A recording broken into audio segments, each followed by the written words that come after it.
Hey everybody, Watsin back for Watson's Funhouse, and even though I didn't do a SmackDown or 205 Live review, I figured I would go ahead and get into some predictions for WWE's Clash of Champions coming up this weekend. Reason I didn't do that is, dear God, how do people make reviews for Raw and then come back the next night and do this? Like, that is so time consuming. Sitting there, writing the notes, doing all the stuff, doing the things. I don't know. It's going to take some practice, but I'll get there eventually. Anyways, I went ahead and I looked the card up. The site I'm using right now, CBS Sports, because that's the first thing that popped up in my Google machine whenever I typed in the card. So, let's work from the bottom up, I suppose. The pre-show, we're going to see Mojo Rawley versus Zack Ryder. Here it says, there has been no development for this feud. Rawley turned on Ryder 3 weeks ago and has said less than 4 sentences since. Truer words have never been put on CBS Sports. Ryder hasn't been seen, and neither was on the go-home edition of SmackDown, which I didn't even realize, which tells you just how interesting this feud is in the eyes of everybody. Clearly, Mojo's going to go over Zack, because they're building this heel Mojo Rawley. I was really expecting heel Zack Ryder. I think that would be really awesome, but what can you really do with a heel Mojo? As far as I can tell, and this isn't a knock on the football guys that get into wrestling at all, but he seems to know one work method, and that's work the crowd. That does not work as a heel. So it'll be interesting to see if he can kind of shed some skin and become an effective heel on the SmackDown brand.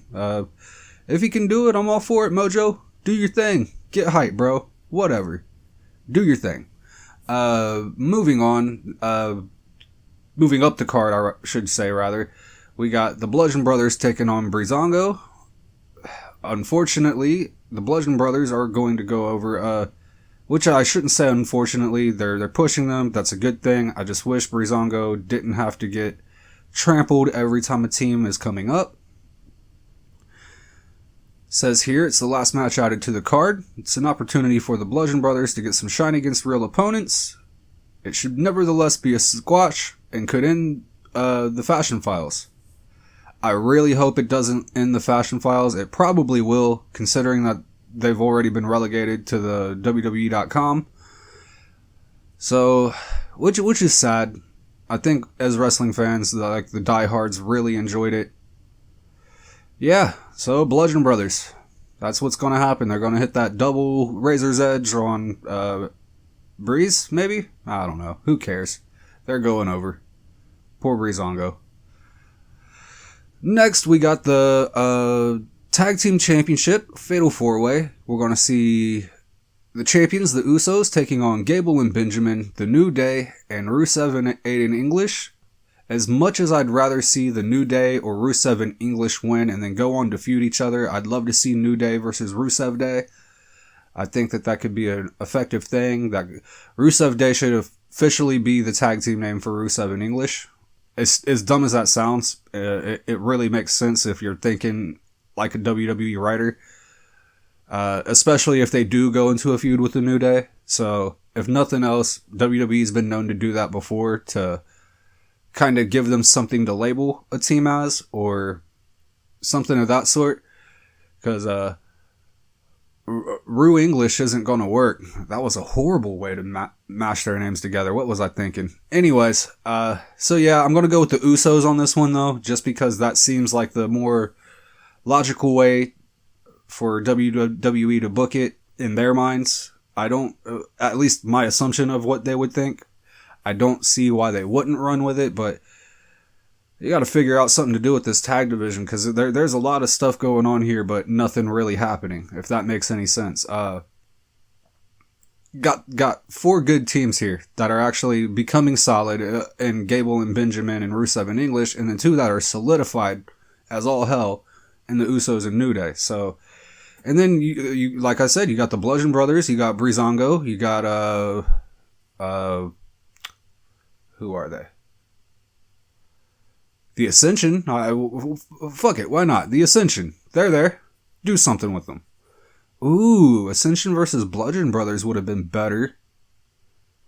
Did they already do that match? I don't know, I'll have to look it up. I'm straying too much. I'm straying way too much. Okay, let's move on. Move on to the United States Championship in a triple threat match.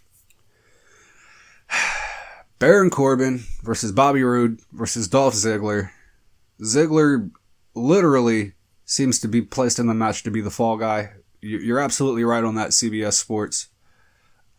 I was really having a hard time trying to decide if I wanted to go with Baron Corbin or Bobby Roode. I'm waiting for heel Bobby Roode because I think that would be awesome, but I think they're going to keep him face, and I do think that he's going to win the title, and this will set it up in a way that Baron Corbin can get a rematch, and we can kind of extend that out for like another month until we can turn Bobby, because I'd love to see heel Bobby against a Shinsuke, against a Randy, against any of those guys. It could work. They just gotta pull the trigger. But as of right now, Bobby Roode's doing the same thing over and over, and it's beginning to dwindle quick. I hate saying that because Bobby Roode is a really good hand. He's a really good character, and he does everything right. He talks good, he wrestles good, he does the stuff. Moving on, Women's Championship, Charlotte Flair versus Natalya in a Lumberjack match. And it says Lumberjack match on here. I really hope that means that they're done calling them Lumberjill matches, because that's got to go. That's been had to go for the past 15 years. Can we stop doing that? Charlotte's going to go over. I don't see them putting the belt back on Natalya, especially this quick. It is a Lumberjack match, so I know Carmella's going to be out there. Maybe she'll cash in. Honestly, I'd rather see her cash in at Royal Rumble if they're going to pull the trigger on the Women's Royal Rumble match, which I haven't heard anything about, so maybe they are, maybe they're not. But if they were going to do it, and this is just me playing fantasy booker, I think that it would be great if Charlotte won after Natalya worked the leg, and then Charlotte wins in the figure eight, hurts her leg even more.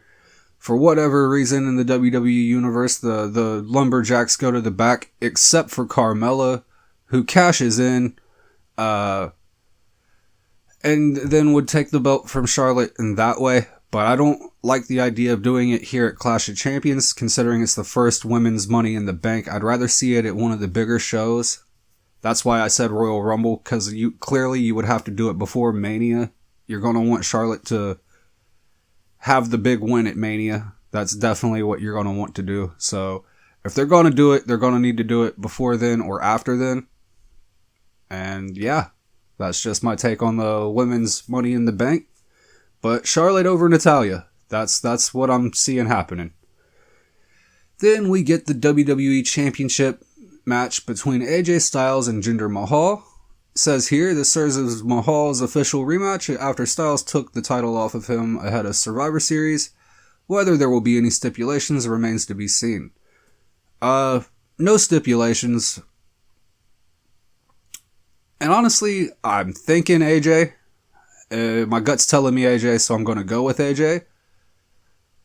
Brian Alvarez made a good point earlier this week about Triple H's reaction after beating Jinder in India, and how it doesn't seem like the experiment's done yet.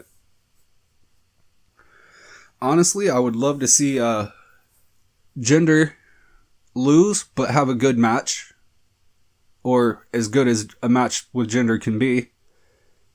Then possibly, if Bobby ends up winning the United States Championship, he could kind of swarm in, take that US title. Is there a way that we can turn Jinder Mahal face? I know that is very out of the box, and I know people don't seem to like him, but there's also a lot of people that do seem to like him. People that realize, it's not every day that you see a jobber go up the card that way. I personally don't have a problem with him as a character. In the ring, you got to admit, if you look back at his 3MB stuff, which I know that sounds ridiculous to say, Jinder has came miles in ring since then, I would say. Just the way, personal preference, the way I see it.